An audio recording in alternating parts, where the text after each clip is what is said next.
यह प्रश्न वैद्युत रसायन चैप्टर से है। यह प्रश्न कक्षा 12 के पाठ्यक्रम में शामिल है और जो कभी आईआईटी एग्ज़ाम 2003 में पूछा गया था। दो विद्यार्थी एक ही जिंक सल्फेट का विलयन और कोई कॉपर सल्फेट का विलयन प्रयोग करते हैं। एक सेल का ईएमएफ दूसरे सेल के ईएमएफ से 0.03 वोल्ट अधिक है। जिस सेल का ईएमएफ अधिक है उसमें कॉपर सल्फेट विलयन की सांद्रता 0.5 मोलर है। दूसरे सेल में कॉपर सल्फेट विलयन की सांद्रता ज्ञात कीजिए। आईआईटी 2003। विद्यार्थी फर्स्ट एंड विद्यार्थी सेकंड दोनों ने गैल्वेनिक सेल बनाया हुआ है। Zinc sulphate, zinc rod, copper sulphate, copper rod से। विद्यार्थी फर्स्ट, विद्यार्थी सेकंड, जिंक सल्फेट की सांद्रता दोनों विद्यार्थियों में समान है, जबकि कॉपर सल्फेट की सांद्रता पहले वाले विद्यार्थी की 0.5 मोलर है।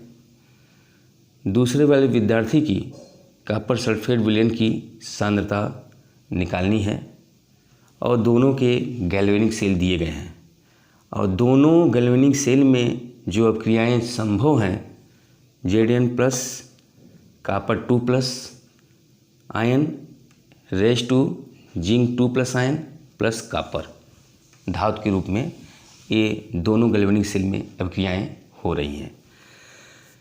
विद्यार्थी फर्स्ट का जो इस सेल का ईएमएफ आया उसको मान लेते हैं E1 और सेकेंड वाले विद्यार्थी के गैल्वेनिक सेल का जो ईएमएफ मान आएगा उसको मान लेते हैं E2। नट्स समीकरण हम लोग जानते हैं। नट्स समीकरण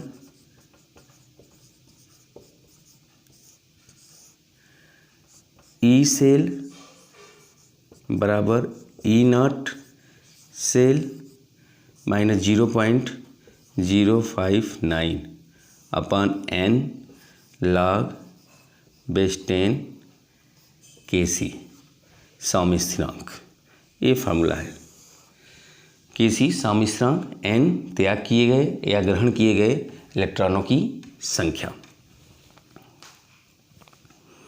फर्स्ट विद्यार्थी का E1 equal to E not cell minus 0.059 upon n log base 10 Kc और Kc साम्य स्थिरांक द्रव्य अनुपाती क्रिया के नियम से कैसे निकालते हैं? जिंक आयन की सांद्रता इंटू कॉपर धातु की सांद्रता बटे जिंक धातु की सांद्रता इंटू कॉपर आयन की सांद्रता। चूँकि धातु की सांद्रता नियत होती है इसलिए जिंक धातु और कॉपर धातु की सांद्रता इकाई हो जाती है। इसलिए Kc का मान जिंक आयन की सांद्रता अपान कॉपर आयन की सांद्रता। अब यहाँ पे log बेस 10 जिंक आयन की सांद्रता अपान कॉपर आयन की सांद्रता फर्स्ट विद्यार्थी का। सेकेंड विद्यार्थी का E2 equal to E not cell minus 0.059 upon n log base 10 zinc ion की सांद्रता अपॉन कॉपर आयन की सांद्रता। कॉपर आयन की सांद्रता इसको 1 मान लेते हैं। दोनों में इसमें 0.5 मोलर है और इसकी कॉपर आयन की सांद्रता निकालनी है तो पहले वाले विद्यार्थी का 1 मान लेते हैं, दूसरे वाले विद्यार्थी का 2 मान लेते हैं। लेकिन दोनों के गैल्वेनिक सेल में जिंक आयन की सांद्रता समान है तो जिंक आयन की सांद्रता ही रहेगी और दूसरे वाले में भी जिंक आयन की सांद्रता रहेगी। कॉपर आयन की 1 और 2 हो जाएगी।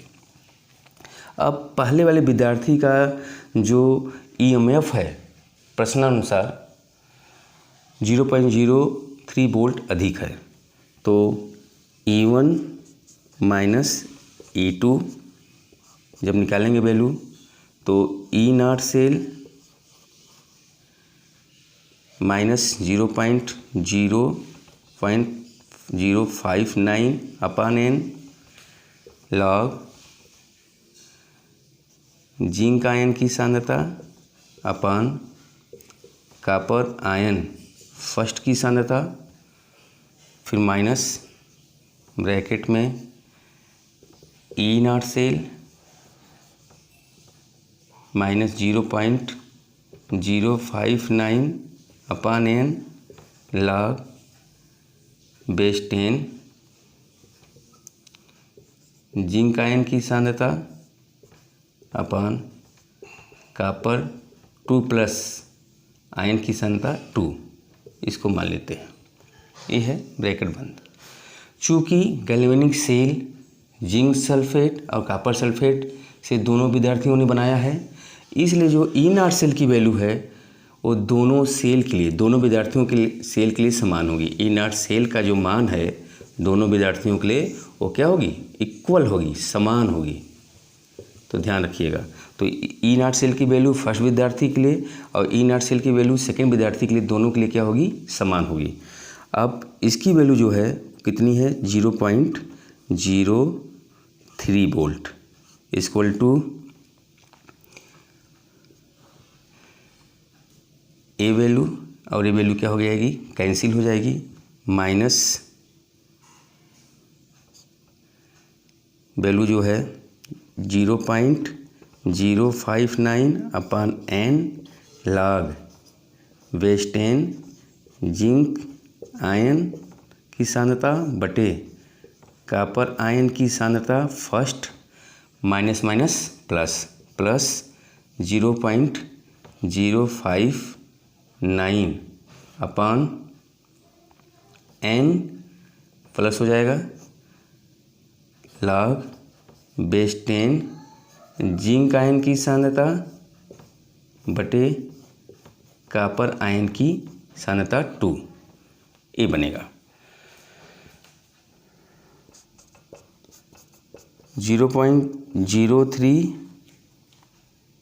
इक्वल टू कॉमन क्या है 0.059 अपान n कॉमन है, कॉमन ले लेते हैं। प्लस वाली वैल्यू को पहले लिखते हैं, माइनस वाली को बाद में। तो प्लस वाली जो वैल्यू आएगी लॉग बेस 10 जिंक आयन की सांद्रता अपान कॉपर आयन की सांद्रता 2 minus log base 10 zinc ion की सांद्रता अपान कॉपर आयन की सांद्रता फर्स्ट, ये आएगा। ध्यान से देख लीजिए, बहुत ही आसान क्वेश्चन है, सिर्फ नष्ट समीकरण का प्रयोग किया गया। इसके बाद अगला स्टेप 0.03 इक्वल टू 0.059 अपान 2। दोनों के गैलेनिक सेल में इलेक्ट्रॉनों का जो आदान प्रदान हो रहा है, त्याग किए गए इलेक्ट्रॉनों की संख्या या ग्रहण किए गए इलेक्ट्रॉनों की संख्या कितनी है, 2 है। यानी n इक्वल टू कितना होगा, 2। n क्या है, त्याग किए गए या ग्रहण किए गए इलेक्ट्रॉनों की संख्या, ये रख दिए। और यहाँ पे जो है वैल्यू जो आएगी, इसको जो वैल्यू को हम करेंगे और किस फार्मूले से, लॉग बेस 10 m/n, इस फार्मूले से। तो log base 10 m minus log base 10 n, तो इसको स्पेंड करेंगे, अलग करेंगे। तो लॉग बेस 10 जिंक आयन की सांद्रता minus log base 10 copper ion 2 की सांद्रता माइनस, इसको भी करेंगे तो माइनस क्या हो जाएगा, log बेस 10 जिंक आयन की सांद्रता minus minus plus log base 10 copper ion की सांद्रता फर्स्ट। चूँकि दोनों के गैल्वेनिक सेल में जिंक आयन की सांद्रता समान है तो ए पोर्शन और ए पोर्शन क्या हो जाएंगे, कैंसिल आउट। तो इसे ध्यान से देख लीजिए। पहले क्या किया गया था, नर्स समीकरण लिखा गया था। नर्स समीकरण में जो n है त्याग किए गए या ग्रहण किए गए इलेक्ट्रॉनों की संख्या है, Kc जो है साम्य स्थिरांक है। दोनों के गैल्वेनिक सेल में रिएक्शन होती है तो वहाँ से साम्य स्थिरांक की गणना करेंगे। जब साम्य स्थिरांक धर्म अनुपाती क्रिया के नियम से निकालेंगे तो जिंक धातु और कॉपर धातु की जो सांद्रता होगी वो इकाई होगी। तो साम्य स्थिरांक का मान जो आएगा जिंक आयन और कॉपर आयन का अनुपात आएगा, सांद्रता का अनुपात आएगा। तो Kc का मान यहाँ पे रख दिया जाएगा। तो ये फर्स्ट विद्यार्थी का नर्स समीकरण है और ये सेकंड विद्यार्थी का नर्स समीकरण है। और जिसमें जिंक आयन दोनों की सांद्रता, दोनों विद्यार्थियों की जिंक आयन की सांद्रता समान है। कॉपर आयन फर्स्ट विद्यार्थी के लिए हो गया, कॉपर आयन की सांद्रता सेकंड विद्यार्थी के लिए हो गया। तो ये दोनों समीकरण जो है E1 और E2 नर्स समीकरण से प्राप्त हुए हैं। फिर E1 का मान जो है E2 से अधिक है तो डिफरेंस E1 माइनस E2 की वैल्यू 0.03 हो गई। और फिर नर्स समीकरण को अप्लाई करके जो है इसको जनरल सॉल्व किया गया है। इसे ध्यान से देख लीजिए।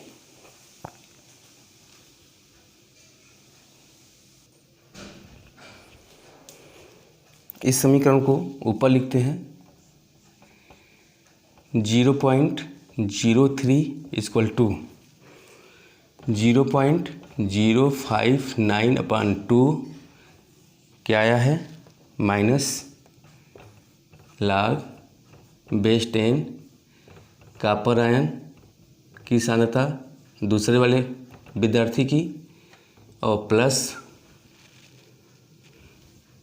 log base 10 Cu copper ion की सांद्रता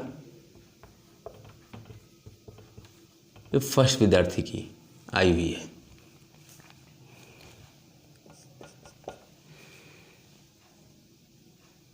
इस साइड को इस साइड में लिखते हैं log base 10 first copper ion की सांद्रता पहले विद्यार्थी की चूँकि प्लस में है, minus log base 10 copper ion की सांद्रता सेकेंड विद्यार्थियों की, ये हो गई, इक्वल टू 2 का मल्टीप्लाई यहाँ करते हैं 0.03 इंटू 2 अपान में हो जाएगा 0.059। फिर यहाँ से इस फार्मूले को अप्लाई करते हैं इस फॉर्म में, तो आएगा log बेस 10 कॉपर आयन पहले वाले विद्यार्थी की सांद्रता बटे कॉपर आयन की सांद्रता सेकेंड वाले विद्यार्थी की, और वैल्यू आएगी 0.06/0.059 ये वैल्यू आई। फिर यहाँ से log बेस 10 कॉपर आयन की सांद्रता फर्स्ट वाले विद्यार्थी की और Cu2 प्लस सेकेंड विद्यार्थी की कॉपर आयन की सांद्रता इक्वल टू हो जाएगा 1 वैल्यू आएगी। जब इस वैल्यू को सॉल्व करेंगे कितनी आएगी, 1 आएगी। फिर यहाँ से Cu2 प्लस फर्स्ट विद्यार्थी की कॉपर आयन की सांद्रता बटे Cu2 प्लस सेकेंड विद्यार्थी की कॉपर आयन की सांद्रता बराबर 1.0 अपान log बेस 10 ये आएगा। फिर यहाँ से Cu2 प्लस फर्स्ट विद्यार्थी की कॉपर आयन की सांद्रता बटे Cu2 प्लस सेकेंड विद्यार्थी की कॉपर आयन की सांद्रता बराबर 1 अपान log को बोलते हैं एंटी log बेस 10 और किसका निकालेंगे, 1.0 का निकालेंगे। तो ध्यान रखिएगा जब एंटी लॉग निकालते हैं तो किसी का भी एंटी लॉग हो, एंटी लॉग अगर यहाँ पे 5.0 है तो 10 की पावर हो जाएगा। जब ये वैल्यू को सॉल्व करेंगे तो इक्वल टू कितना आएगा, 10 पर पावर 5 आ जाएगा। इसी प्रकार यहाँ पे जो वैल्यू है 1 है तो 10 की पावर कितना आएगा, 1। तो यहाँ से कॉपर आयन की सांद्रता दी गई है फर्स्ट विद्यार्थी की कितनी, 0.5, ये रख दिए। और किसका निकालना है, सेकेंड वाले विद्यार्थी के कॉपर आयन की सांद्रता निकालनी है, 2 हो जाएगी सेकेंड विद्यार्थी का। इक्वल टू इसकी वैल्यू हो गई 10 की पावर 1, यानी कितना आएगा, 10 आएगा, 10 आएगा।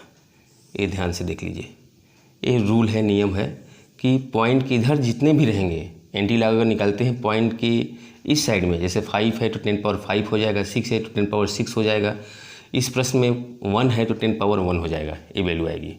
अब यहाँ से जो है इसको यहाँ रखते हैं और 10 को यहाँ रखते हैं, तो कॉपर आयन की सांद्रता सेकेंड विद्यार्थी की कितनी हो जाएगी, 0.5 बटे कितना, 10। और यहाँ से कॉपर आयन की सांद्रता दूसरे वाले विद्यार्थी की जो आएगी 0.05 मोलर आएगी। ध्यान से इसे देख लीजिए, बहुत ही आसान है। रिटन एग्ज़ाम में पूछा गया था IIT 2003 में, और कक्षा 12 के पाठ्यक्रम में भी ये प्रश्न है।